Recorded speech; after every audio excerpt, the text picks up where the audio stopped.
ده اللي انا اعرفه. فتعالى اقول لكم ايه اللي حصل لحسن بالظبط وبالتفاصيل. بس يا ريت تعمل لايك وشير كتير للفيديو عشان يوصل لغيرك ويسمعوا.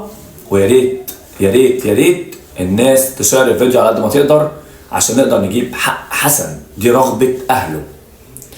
ويلا بينا احكي لكم بالتفاصيل في اصل الجريمة ايه اللي حصل.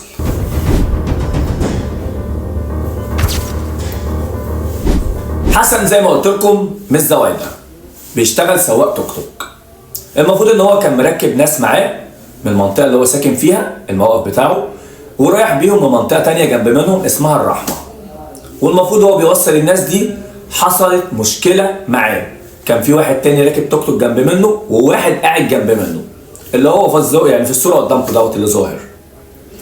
اسمه خالد الطحان، عنده 17 سنه او 16 سنه يعني تحت السن القانوني.